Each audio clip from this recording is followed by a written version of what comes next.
Assalamualaikum warahmatullahi wabarakatuh. Baik, bertemu lagi dengan Kak Sahala. Berikut adalah video pengantar sebelum pembelajaran kita dimulai. Adik-adik sekalian, semoga senantiasa sehat-sehat selalu di rumah. Kakak mau sedikit memberikan ulasan. Sebelumnya kita sudah membahas mengenai hukum-hukum dasar di pertemuan beberapa waktu yang lalu ya, meskipun tidak melalui video. Nah, di hukum-hukum dasar ini kita mengenal adanya pertama hukum kekekalan massa ya, ada beberapa tokoh penting, Lavoisier. Kemudian ada hukum perbandingan tetap ya, Peirce. Kemudian ada hukum perbandingan berganda, Dalton, dan beberapa tokoh lainnya, khususnya berhubungan dengan volume gas dari zat-zat yang terlibat dalam suatu reaksi kimia. Ada Gay-Lussac ya, kemudian ada mengenai jumlah partikel, Avogadro. Oke, bisa direview lagi pertemuan sebelumnya atau dibaca buku teks yang didapat dari sekolah. Adik-adik, sebenarnya ini adalah awalan saja ya, nantinya akan menghantarkan adik-adik kepada tingkat yang lebih jauh, yakni pembahasan mengenai stoikiometri. Sederhananya, secara stoikiometri adalah hitungan dasar kimia.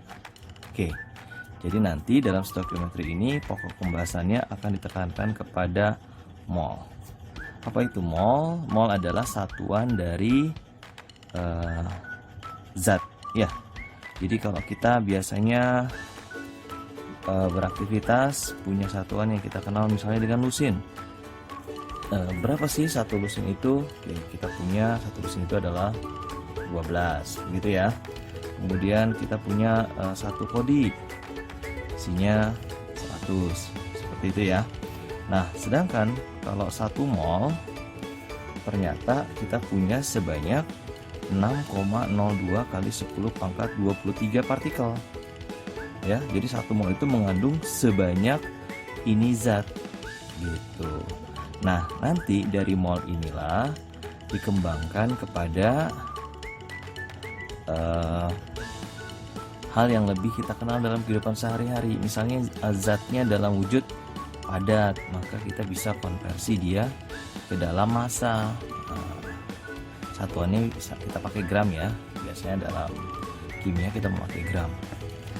Atau kalau zatnya dia berwujud gas, kita akan dapatkan nanti volume, seperti itu. Atau kalau wujudnya cairan, nanti kita bisa dapatkan yang namanya konsentrasi. Konsentrasi atau biasanya kita kenal dengan molaritas. Seperti itu ya. Jadi dari hukum dasar ini ada stoikiometri. Nanti dari stoikiometri pembahasan utamanya adalah mol.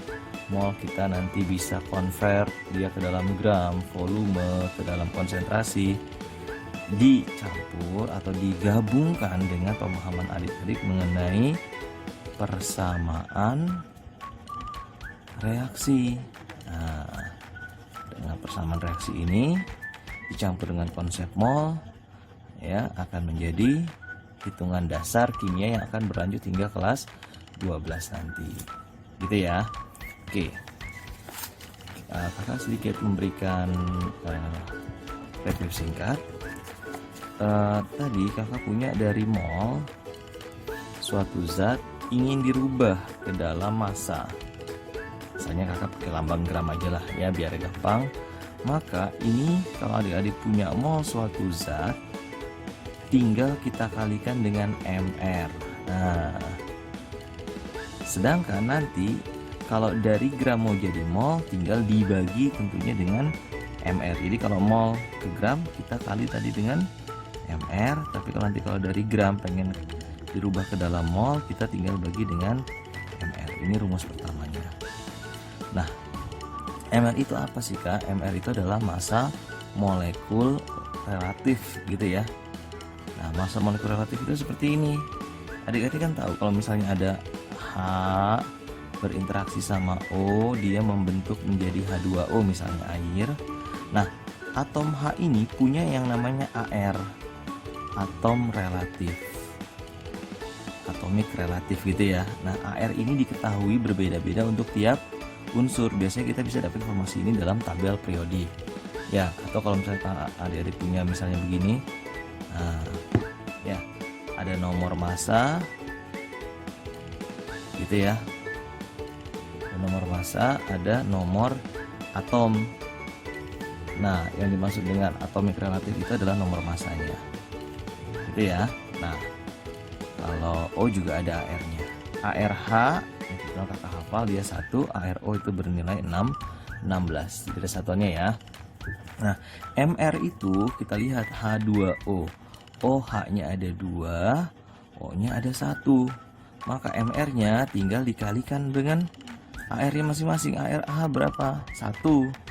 ARO berapa? 16, maka 2 kali 1 2, 1 kali 16 16, di total jadi 18, itulah MR-nya gitu ya. Oke, jadi kalau kakak misalnya punya 3,65 ini misalnya ya,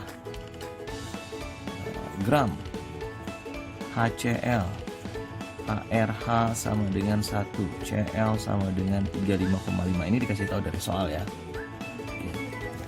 Berapakah mol dari HCl tersebut gitu ya. Nah, ya sederhana saja, kita tinggal masukkan ke dalam rumus. Ditanya mol, diketahui massanya, berarti dari massa menjadi mol tinggal dibagi dengan mr. Jadi gram adalah mol dikali mr, maka molnya adalah gram dibagi mr. Berapa gramnya? Oh, kita cari mr dulu ya. HCl, H-nya 1, CL-nya 1, maka kita punya 1 kali 1 tambah 1 kali 35,5, berarti 36,5 gitu ya. Maka gramnya, nah kita masukkan ke rumus ya, 3,65 dibagi 36,5, jadi jawabannya adalah berapa? Ya 0,1. Ya, ini yang sederhana dulu. Nah, tadi kita sudah memiliki satu rumus yang menghubungkan antara massa dengan mol.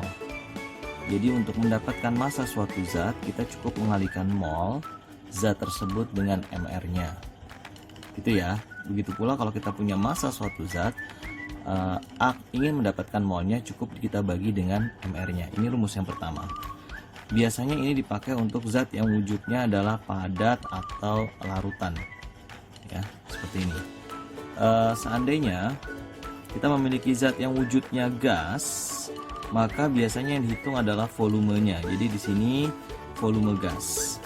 Nah, dalam zat yang wujudnya volume gas ini rumusnya agak sedikit berbeda. Kita memiliki rumus volume gas sama dengan mol dikali dengan volume molar. Nah, volume molar ini bermacam-macam. Ada yang nilainya 22,4 apabila gas itu kita ukur pada suhu 0 derajat Celcius, tekanannya 1 atmosfer. Ini disebut sebagai kondisi standar, kondisi ideal gitu ya. Nah, biasanya disebut juga sebagai kondisi SDP, standar temperatur dan pressure. Gitu ya. Oke, jadi VM-nya kita ganti dengan angka 22,4, ini ketentuan atau dari sananya. Gitu ya. Atau bisa juga kita ganti dengan angka yang sedikit berbeda, yakni 24. Apabila percobaan itu dilakukan pada suhu 25 derajat Celcius, tekanannya 1 atm. Oke. Nah, ini disebut sebagai suhu kamar 25 derajat Celcius atau room temperature and pressure. Nah, apabila percobaan itu dilakukan pada suhu yang bebas, bukan 25, bukan 0, tekanannya juga tidak tentu, maka kita memakai persamaan gas ideal. Jadi ini diganti dengan R dikali T ya, dibagi P. Atau biasanya kita kenal dengan rumus PV adalah nRT. Nah, N itu adalah lambang dari mol. Nah, sehingga kita dapatkan mol itu adalah ini ya.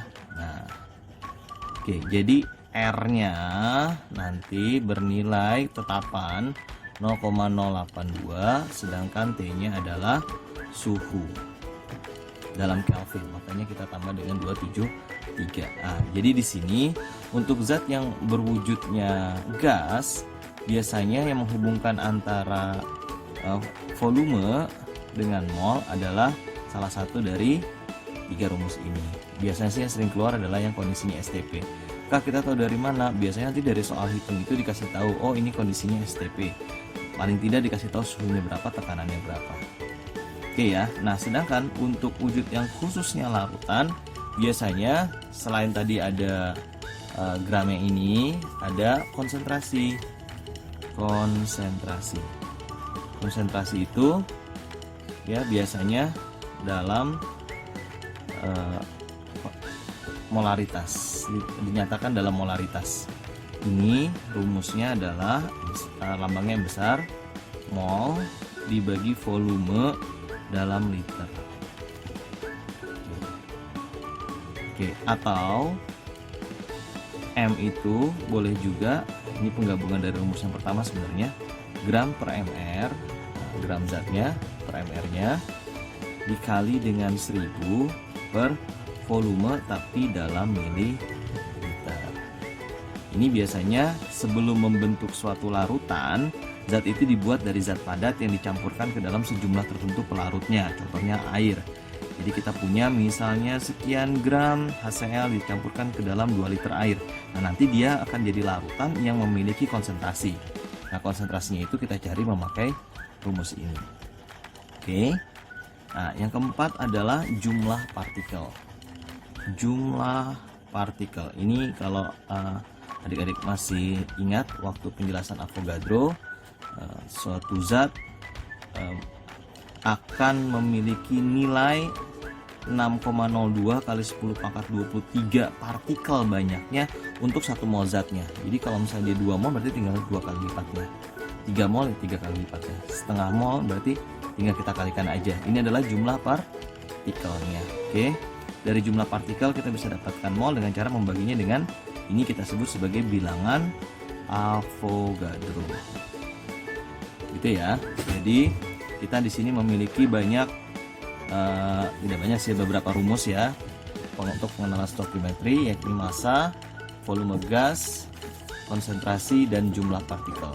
Nanti kita bisa combine ini dengan reaksi kimia sebagai dasar untuk mengetahui hitungan-hitungan kimia yang lebih kompleks. Itu dulu, nanti kita salah sambung lagi insyaallah. Assalamualaikum warahmatullahi wabarakatuh.